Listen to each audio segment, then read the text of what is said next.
All right. We're here. We're Let's make here. sure. Do we have audio? We've got audio. John is in the waiting room. John, can you give me a thumbs up if we have audio? My man, we got audio. All right. We've got a really special, fun show tonight. You may notice a couple changes. Bill's been working out and is looking pretty good, if I say so myself. Bill, nice work. Thank you. Thank you. Bill is traveling for work right now. What state is he in? Do we know? I should have asked him. I don't know where he is. I just knew he was going to be gone today. Let's make something up about him. Is this the week he's in Tennessee? I think he might be in Tennessee. He's kind of always either in Tennessee, somewhere down south, kind of all over the place. Sometimes or in the he's Midwest. I feel like he's spent some time in Indiana. That's true. Illinois, maybe Missouri. I don't know. He's in Missouri this week. That's what we know for a fact. That is an absolute fact. But he's not here. And so I'm really excited because my wife, Cassie Hurley, who talks me into doing all this stuff, finally agreed to come on to the podcast. Yes. So thanks for being here, babe. Thank you. Yeah. Bill, he knew he was going to be gone, and I had already arranged our guest, who is a pretty big deal. I'd say he's a slightly bigger deal after the last week, right? Yes, that is true. Yes. And so Bill, I always said, well, should we reschedule? And he said, nope, I think you should do it. So here I am. So here we are. We're trying it out. Yeah.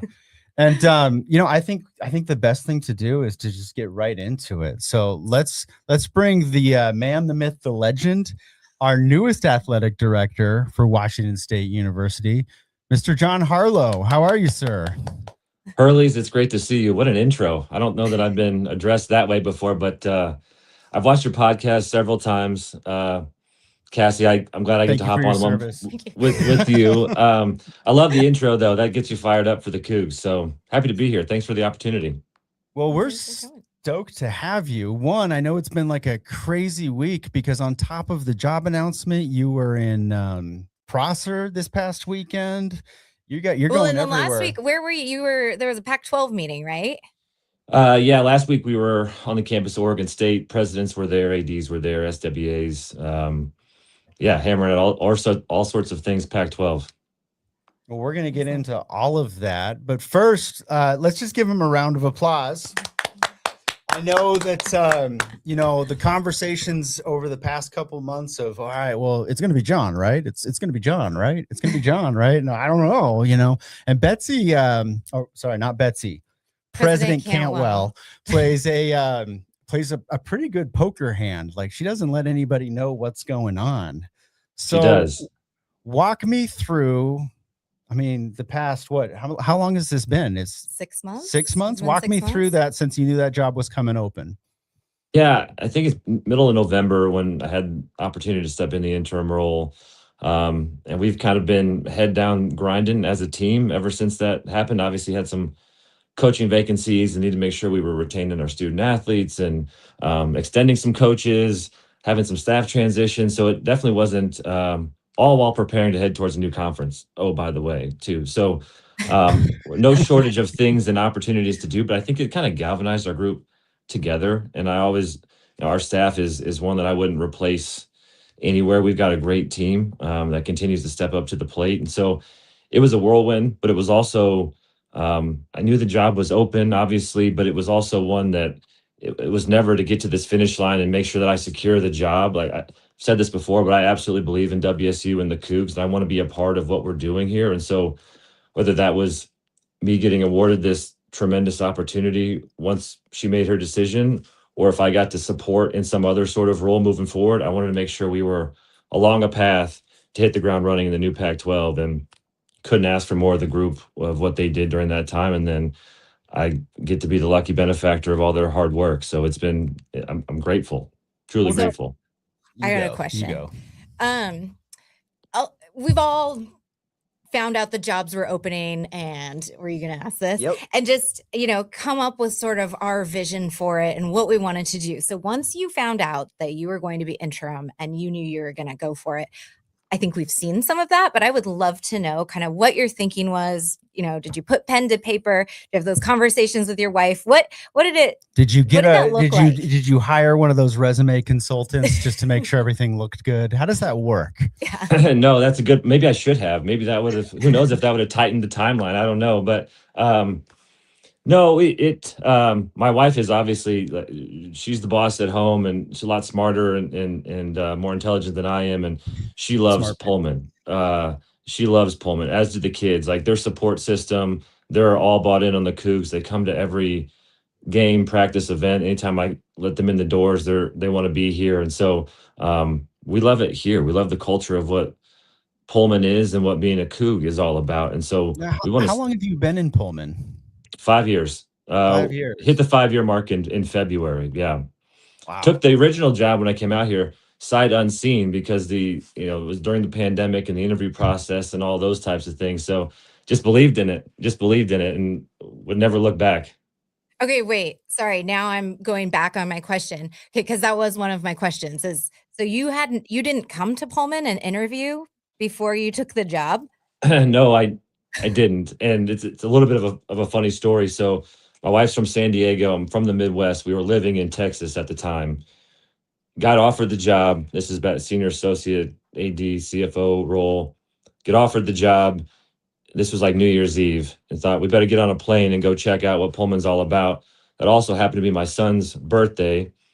So we had never left him home alone, or he wasn't alone, but with someone else overnight. We hop on a plane, we fly into Spokane, we stay in the airport. Again, I have a Southern Californian wife who's been in Texas and Albuquerque. We hop off, we stay right there, but she's dragging her luggage across like 2 feet of snow in the Pullman airport, and she's not a huge fan of me at this particular point in time. We get up to head down to Pullman the next morning. She's like, okay, I get it. It's beautiful. The rolling wheat fields that are covered in snow, sun shining. We get to Colfax, and we love. Thank God there was snow on the ground, man. I You know. would have been dead Yeah, meat if it was just muddy and brown. She's like, we get to Colfax, and she's like, oh, okay. I thought it'd be bigger, and I said, this isn't it, honey. Pullman is way, way bigger. It's a metropolis. I don't know that I was totally truthful with her during that process, but it's been nothing but the community, the way that they just kind of pulled us in, the youth sports connection. It's a family through and through. We've lived a lot of places, but I've never experienced something that felt so home as Pullman does. And when my family loves it and we can be so connected together at work, and then I can jet 5 minutes to their practice or whatever else and just be so integrated, I couldn't ask for anything more than that. Awesome. Now, okay, this is what I'm really curious about. You've had, these associate athletic director roles and things like that. They're a lot more behind the curtain. And I think what's fascinating is it's the three people everybody always talks about: the quarterback, the head coach of the football team, and the athletic director. Yeah. What did you have any good mentors that you were able to talk to start preparing mentally and getting your family prepared for just the spotlight that comes with this role? Yeah, so I've actually been super lucky in my life to have some really great mentors, and some of them just in my family, quite honestly. So I have a cousin, Rebecca Harlow, who has worked for Fox Sports and NBC Sports Chicago and the Knicks and the Trailblazers, and used to do Pac-12 After Dark stuff back in the day. She's a handful of years older than I am, but as soon as I got the interim role, I was like, oh boy, I got some serious work to do. And I said, hey, cuz, would you be willing to have some conversations? Tell me where I'm screwing up and tell me where I need to improve. And she's been tremendous and kind of mentoring me in that. I've also relied on a couple other kind of media coaches, if you will, it's not my strength. I have been behind the scenes, but I understand it. I get the importance of it. And so I want to lean into that, I want to be as accessible and be able to have these types of conversations with folks like you all. And then not just AD mentors, but other mentors kind of out of industry, some other executive VPs on other campuses, like Sandy Barber and Mike Alden, and some of those in the AD roles have been tremendous mentors of mine. I've known Jeremiah Dickey for a number of years, and he's been a close friend, someone I've looked up to, and I've pick his brain about all sorts of things, and I see how he operates. And it's important to be visible, interacting with the students and student athletes. You want the community to know that you care, and you have to care. You have to care a lot and Yeah. be passionate about it. And so I've been super lucky to have people that have been willing to mentor me, tell me where I'm wrong. Like that's something else. You have to have people around you that are willing to say, hey, you're missing here. And I want that feedback so that I can get better and serve the student athletes and serve our staff better. When love you that. when you look at like the next couple years, and it's interesting because there's been a lot of movement within the athletic department over the past few years, but there's also been some stalwarts like yourself who have been there for a bit. And what do you think, between Chun, Ann, and now you, where do you see maybe a culture difference in, or is there even going to be a culture difference in kind of how you hope to cultivate the athletic department moving forward here? Yeah, culture is at the, I mean, that's the focal point. That's something I think, and I don't want to necessarily comment on the previous necessarily, but what I Come believe on, let's spill the tea, man. What do you is, got? I'm just I kidding. started to not drive viewership up anymore with some sound bites there, but it's so again, back to the family pieces. When you have coaches and staff that are going to be here 70, 80 hours a week, and they're missing family time, and they're missing time with their partners and spouses, whatever else, you have to find ways to bring them into the fold too. Make sure they're getting connected, and so that they feel supported while the worker, the employee, or the staff is supported. And so that's something like we're a tight knit family, and I know that's an easy buzzword to throw around here, but you catch us off the clock, on the clock, like we're likely doing life together. And that makes us, we're in the trenches together, going to battle for each other. That doesn't mean we're not willing to call each other out on hard conversations too, but that's what makes us better. And I think somewhere along the way, and it's been a bit of a transient industry here, like NCAA has evolved, but we've got to find back. That's what makes being a Kook so special and Pullman so special, is those relationships. And we've got to get away from this transactional piece back to being relationship focused. And that is something we truly talk about all the time. And I believe it's part of the fiber we can bring back into our department. Well, and I can't remember if I told you or if I was talking to Hutch about it last week, but I sense that I've sensed a strong culture of safety there recently. And you saying that everybody feels comfortable with calling each other out, that means that they feel safe and they're not afraid of getting in trouble for doing that. So kudos to you, because honestly, in athletics and just in life, to get better at something, you have to be okay with getting feedback. And it's been fun working with the athletes because they're really good at taking feedback and they're Yeah. really good at taking the feedback and getting better too. So, we kind of, I think as humans, we're better if we surround ourselves with folks who care about, they do it in a caring way. It's not that they're just always telling you, but Absolutely. it definitely helps provide a culture of safety. And in doing so helps create more, creativity and forward progress. which is So which is what every athletic department needs right now. So yes.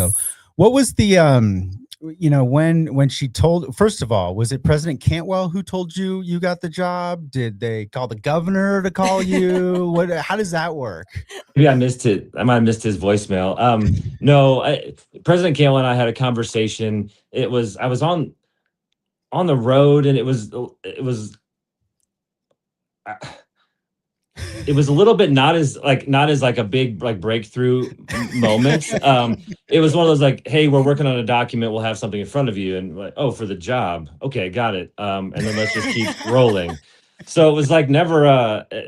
And I appreciate that too. It was just like hey, we feel good about where we are. I took that as an indication of you're going to have an opportunity here to continue to motor this thing forward. And so I was like, all right, let's have the conversation and let's just roll into the next phase because we got some stuff to do. So it wasn't like this, confetti blaster moment or anything. I wish that it was, but we just Like Butch didn't kick your door in the middle Yeah. of the night. Oh, and gosh, I take wish. you to Martin Stadium, nothing like that. the one not an issue, but looking back on it, because I'm on the road quite a bit, which is absolutely necessary. I want to make sure that we're getting the Coug logo in front of all sorts of different people to know that, let them know we're serious about what we're trying to do here.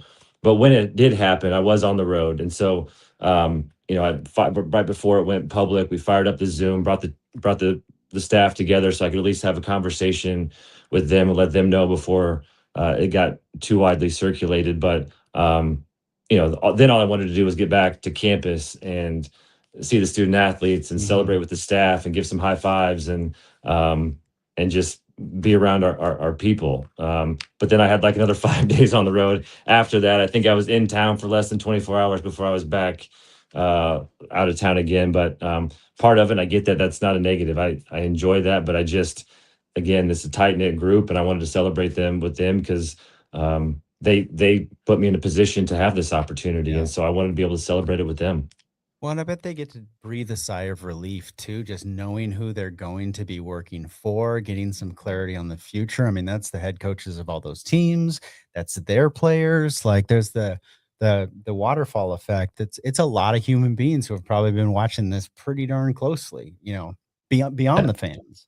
Yeah, a lot of livelihoods, individuals that have leases to renew or decisions to make with their kids or whatever else. And so they know that that doesn't change the work that we have ahead of us, but at least they know some familiarity in how we operate and what they can expect culturally here moving forward. So we've got a couple questions from the socials. Oh, we do. Yes. So so SS Coog at Coog_206 on X, who heckles me quite a bit. So I don't know if I should ask their question. Well, is it appropriate? It is appropriate. Okay. Yes, I read it before I started reading it. Okay, this one I thought was interesting. Will the new Martin Stadium turf be the exact same design as the current field, or might there be something new? And they suggested maybe a ghost outline of wheat in the end zone. Yeah, I hear you, SS Coog. We're in those conversations right now, and that's been super fun, the design process of that. We got to balance the traditionalist and all the legacy that we have at WSU with new innovation. And so we're in those conversations. There hasn't necessarily been a final decision, but we're looking at a couple different concepts and be anxious to be able to put something forward here shortly. All right. And when does the new scoreboard start going in, or is it already in process? Not in process. The contracts are in place. They'll start mobilizing here in a couple of weeks. And then I think it's actually turf. We'll peel up the turf. Then we'll go scoreboard, audio, lights, lay the turf back down. I believe we can do some sub work under there too. We got to pull some more fiber and those types of things. But it's going to be a pretty condensed timeline to make sure we can get stuff wrapped before students are back here. That way we can celebrate and kind of reveal this appropriately. Now, are you going to have to get after Butch for not being so rough on the turf with his four-wheeler? Because last year, I think he left a couple figure eights in the old turf there. He did. We had to kind of ground Butch for a little bit as the team kind of crept out beyond the hashes a little bit. And when he comes firing out, between the third and fourth quarter there, it's a couple of like cold sweats when you see the narrow margins of miss there. But we've had some conversations with Butch and his driving abilities there. I did notice it was not an auction item to go out with. Yeah, next year. So that makes sense. Yeah. Do you have any more questions? I know you've got your notepad here. Yes. Did. Okay, this is maybe even going back. Did you always know you wanted to be in athletics administration? I did. Growing up, I always thought I was going to be playing pro something because that's what every kid dreams of. And when I realized that wasn't as athletic as I thought I would, I figured out I better try and find another way to participate. And I was lucky enough to play baseball for a junior college, but my grandfather played basketball at Wisconsin. My dad played Division II basketball. I have a cousin who ran track at Princeton, an aunt that swam at Northwestern. Like if you weren't involved in athletics, you didn't really have a whole heck of a lot to talk about at the dinner table. And I also saw how the impacts that those had on my life and my family's life. And it was when I was at Indiana University, they had a sports marketing management program and talked about all the back of house things and opportunities and how you can support these student athletes and provide these opportunities. And I wanted to continue to. I saw the impact of lives being changed there. And I thought, hey, if that's an opportunity, this is all I know is sport. So this is a great way to make an impact and been really, really fortunate to do that. Now, obviously, I've stepped to the campus side a couple of times. And both of those were intentional, because had I not done those things, my scope would not have been expanded to understand the ins and outs of campus finance and the business models. And so they were looked at kind of quirky at the time. And I even kind of did a double take to my wife a couple of times, like, is this the right decision to do? But then had I not, my scope would have just been really narrow, and I would not have learned all those other experiences. And so grateful that I took a leap, and that some folks on the campus side saw some things and were willing to offer me spots there and places at the table. And yeah, kind of crazy that it's worked out the way that it has. That's really cool. Now, obviously we talk about football quite a bit. I think that's the one that gets all the attention. You've also made some personnel, you've had some new coaches hired in other sports. So tell us what's going on with the sports that aren't, on television every day. Yeah, so feel really good about the staff that we have, truly. So just kind of started as we roll into the fall there. New soccer coach, Coach Chidavitsky, pretty strong pedigree, University of Montana, multi-time conference coach of the year, multi-tournament appearances in the NCAA tournament. What he was able to do with the roster, retaining and recruiting, pretty incredible there. Feel really good about what Coach Chris is doing. He's got such a cool energy too. Like he's got so much energy, and all of the players have that same awesome energy. It was just really fun going and hanging out in the office for a little bit. That brings up a good question. Do you add like a vibe question list when you interview coaches? Because you've been interviewing some cool and hiring some cool people lately. There's definitely a fit, right? Like we know that we do need to be high energy and out in the community and just operate with a pace and high motor. And so that's some of the criteria that we really need to have right now, because we got to be out there, got to be externally facing. So, and Coach Chris absolutely fits that mold and then some. They actually have a game this evening against the University of Idaho over at the KB Dome. So I'm going to head over there here in just a bit. But then we extended Coach Schrader, what he was able to do in couple of years of WCC play and roster retention and recruitment there, extended him. Feel really good about the foundation that he's laid there. Been able to watch some of their spring games as well. They're in a really great place. Yes, football, Coach Moore, feel extraordinarily strong about where we are there. But look what cross country has done, and Coach Phipps and Coach Harmon, multiple NCAA appearances in cross country and indoor track, and in the middle of outdoor track right now. So in a pretty good baseline there. Coach Getz with tennis, doing some damage in the WCC right now. Baseball in third place in the Mountain West, fighting with a really good opportunity against the number 2 place team in the Mountain West this weekend against New Mexico here at Bailey Brayton. So tremendous opportunity to compete to win that league and fight for a conference championship. Coach Etheridge, do I need to even, she's unbelievable, quite honestly. And she's amazing to be around. She's amazing for the culture here, amazing for the student athletes. Love everything that she does. Coach Riley, feel very, very strongly about him, believe in what he does. It's my job to get him the resources to continue to be successful and build his roster out appropriately, and feel really good about the retention, or not the retention, but the recruitment of the talent that he's brought in here. We've had, pretty daily sequences of student athletes passing through the hallways here that the talent level he's been able to bring in is good. So I'm excited about that. Coach Whitaker in swimming, NCAA appearances, conference title this last year. Both golf, Coach White, Coach Tucker, they're tremendous for our student athletes. Both Cougs, which is, what more can you ask for there? You're going to get me here. I'm going to forget one. Now it's going to, I'll be locked out of the office. Women's I feel golf. really, what's that? Did you talk women's golf? Coach Tucker, yeah. Oh, but rowing. Okay, that's right. I was like, Coach Lariviere. How could I forget? That's terrible. I will get screamed at now. I'm sorry, Jane. She's wonderful too, and the staff that she's built. That's a team where she's put student athletes in positions to be in the Olympics, which as a coach and athletics administrator, what more could you ask for? And to send student athletes on to the next level to compete on a national stage or a world stage. I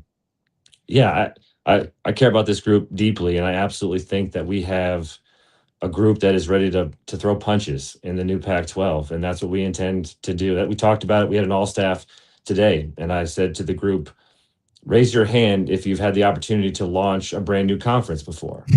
There were no hands in the room because we have this once in a lifetime opportunity to, and I said, take a moment. I know we get caught up in the day to day and it is a grind, but like you're part of history on this. We're going to lead this new conference from the front.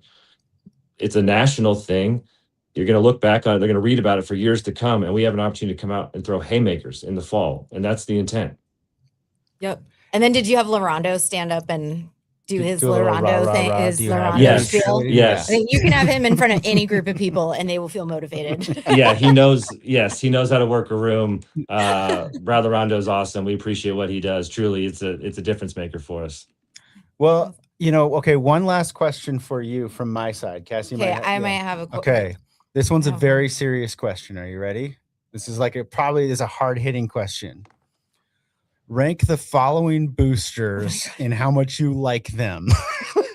Matt Miera, Tim Stop Brandel, it. and Stop Wade. it. Who do you like best out of that circle? I tell you what, those are three legends right there. Don't get me in any sort of trouble there, but The man already knows how to answer the He tough does. questions. Good job. Good job. but that's a group of three incredible Cougs. I saw your Hogan Davis hat on there, and so I actually just before I hopped on this, we have a set of like the Hogan Davis drinkware that's like plastic or silicone, and my wife sent me a picture of our 3-year-old carrying her full glass of water. Because if you drop that, it's bouncing, and she was very confidently carrying that, but had the Hogan Davis right there across the front. He's got good swag. Well, I think Yeah. Wade just won. I think what he didn't Yeah. say, and I'm not going to put him on. I think Wade just won. So sorry, Wade Matt. is like such a I special agree. guy. I love all three of them. All three are tremendous, and honestly, just for only really getting to know all of them over the last, call it 2 years or so, the passion that they have for the Cougs and the way that they've embraced me and the staff and Brad Hutchins and all the coaches, what they do from a genuine place. No agenda, they just love the Cougs and they continue to show up and help us. What more can you ask for? And I truly say this, they're generous supporters, but they're friends. Like they have been incredibly supportive through and through, and couldn't ask for much more than that.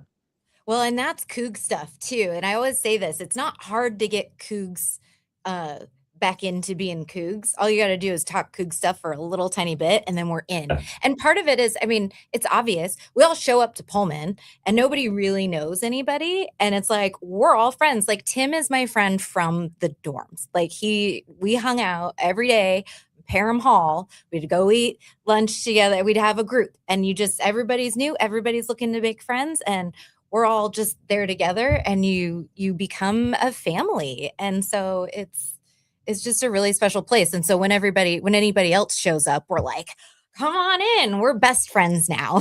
So that's a good segue because John Canzano just posted an article today. There's 288,000 something alumni, 3,000-4,000 are members of the CAF or the collective. What do we want to say to the other 285,000 of these folks out here? Yeah, so this is, and I truly mean this, like, again, I don't want to just go and ask for money. I want them to be partners in this. Come alongside us. You have an opportunity to be part of something really special, again, as we build a new conference and an opportunity to make an impact that's never been there before. And when you, again, doesn't have to be the 5, 10, $100 million donors, but you can and support, and you can be part of this, a partner. Again, I don't want to just be a beggar. I truly believe we can be partners in this. And that comes back to the relationships. We got 24,000 in the license plate program. So the Cougs understand what that looks like. And you start tacking dollar amounts onto that figure as well. Do the math there of whatever, even $10 on 24,000 people, that adds up pretty quickly. And so the numbers are there. And I know it's my job that they got to believe in the vision that I have for this program and believe in our coaches. I absolutely believe that we got the right people in place, and we have an incredible, charismatic and engaging and high character group of student athletes that are ready to perform for your Cougs, for our Cougs. Like they are putting on the jersey and the helmet and the hat every day with WSU across it, and they believe it and they bleed it, and they can be a part of that. Yep. And they Well, want to I- join that 280,000. Like they want to be a part of that moving forward too. And so join them now. And I think we've got some incredible opportunities to do that. Sorry to cut you off, Brian. No. I honestly, I just want you to know we believe in you, and I think everybody I've talked to has been excited about this hire. I think the only question mark was why it took so long, right? But so just we'll let you get over to the Kibbie Dome here, but congratulations, Yes, athletic congratulations. director Yes. Harlow, and We're still, can we still call you John? Yes, absolutely. Of course. Mr. Harlow. I'm sorry, I won't be able to do it. And we'll see you in Fair Pullman enough. this weekend for the spring game, sir. Yes, thank you so much for joining us. Sounds great. Thank you both. We'll see you soon. Go Cougs. Go Cougs. Go Cougs. I'm so pumped. I know. I'm so pumped. And what's cool is when he was talking about the just like come in and buy in, and like not even buy in, but he's right about like we're not the approach can't be, hey, knock knock, hello, give us money. Right. And that never works. Hmm. And we've seen it with ourselves, with our friends, where it's like Tim looped us in, we felt included. All of a sudden we're like, oh wow, this is a lot of fun. And now we are all in. Dedicate a lot of time to it. Yeah. Well, and I think too, it is a mindset change, and we've talked a lot about that. But I was just thinking about, because like my brother told me, I was like, my brother is a software developer. He can afford $18.90 a month. I can say this because I'm pretty sure he's not going to see it.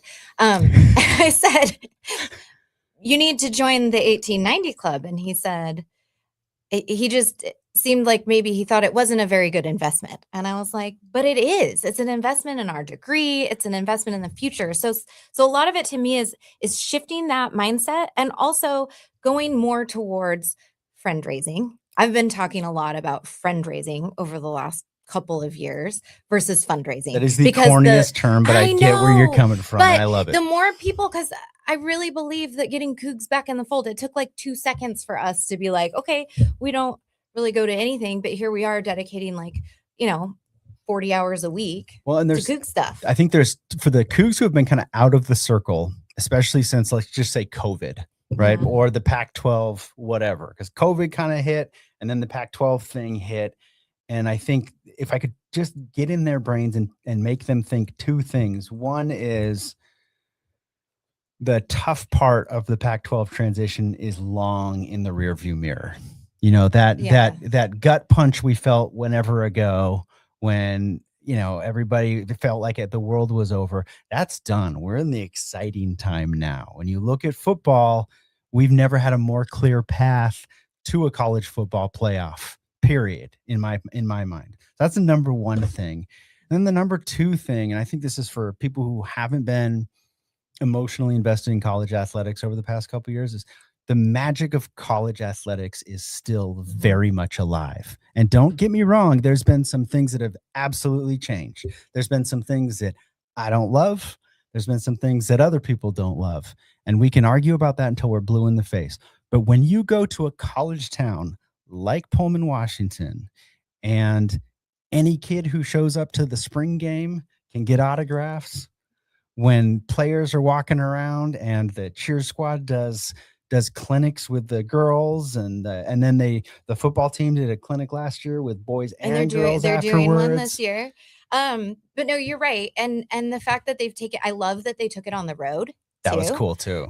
Because it's just a way to get in front of more future Cougs. Yeah. And so I like that, where you're saying that. Dang it, I keep losing my train of thought. No, it's good. We were talking about the magic of college athletics still being there. And what I want to add, that's what I wanted to add. Cougs, our athletes love being in Pullman still. They still like being there. They don't want to leave. And I see how, and we were able to retain a number of people who might have left, but they want to stay. I say it all the time. John Mateer loved Pullman. He still to this day would tell you that he loved Pullman and he loved being a Coug. So it's not that they're looking for the next paycheck. I don't believe that at all. I believe that they love being Cougs. We just have to make it easy for them to want to do that. And I think even beyond, like, look, if you're watching this and you're not an 1890 Club member, I highly doubt that there's anybody watching who's not an 1890 Club member. No, or a CAF member. Or a I'd CAF say member. either. Yeah. Or I'm guessing probably both for the people watching this. But like, just push your friends. And look, it's always weird pushing your friends to donate money. So how about just push your friends to get over for a game? Once they get back into Pullman, that hits your veins, and it's a different drug than anything else. And I think just let's not try to convince people to join the 1890 Club or the CAF. Just get your butts over to Pullman for a game and bring your kids and just remind yourself what it's like over there, because it's still magic. And believe it or not, going out and back in one day, it's a long drive, but it's doable. It's very possible. It doesn't hurt when you're not allowed to have alcohol anymore. That's true. But my lovely wife Cassie here actually helped Justin set up some buses a couple years ago now. So last year was the first year. Oh, was it? Yeah. Okay. It was the first season. But we've buses got from Spokane and Tri-Cities. Yep, those will be coming back. So there's ways to do it, and there's ways to get there, and it's not. Once you're there, I think we all know how magic it is. It's just the best feeling ever. We've gone back to Pullman. We make it there at least once a month now. And I still get warm fuzzies when I pull into town. Well, and I'll just say too, like, you know, and we'll wrap up here in just a second, but you know, when you talk to the football staff specifically, the energy that comes off of them, I have been a very rational, I'm a Mariners fan and I'm a Coug fan. I've had very rational expectations, and I am never this is our year guy. Honestly, though, when you look at the caliber of players that we have, we stepped up and we invested in a good team and a good coaching staff this year. With our slate of games, I think we've got a really good shot at the college football playoffs this year. I've never been more excited to be a Coug, period. And we'll actually have like a cool stadium to. I'm excited for the celebrate light in. shows. The light Yes. shows are going to be awesome. A lot of people heard me say I did think it would be kind of funny if we had like this really expensive team down on the field, but like a stadium that was kind of falling apart. I thought that I was With like broken lights and stuff. Nothing Yeah, more like, dive bar. No, but than that, honestly, but- like we had a decent NIL budget like coming into this. So like I think it's gonna be a fun year. And we've gotten to meet the kids, we've gotten to meet the coaches. It's gonna be a gas. So Awesome. get on, believe. If you don't believe, then get out, because other people will. But that's our show. We're doing a short show today. It's a short 43-minute show today. Anything before we sign off, my dear? I don't think so. All right, let's give them a go Cougs and Go get out of here. Cougs. Go Cougs. You did great.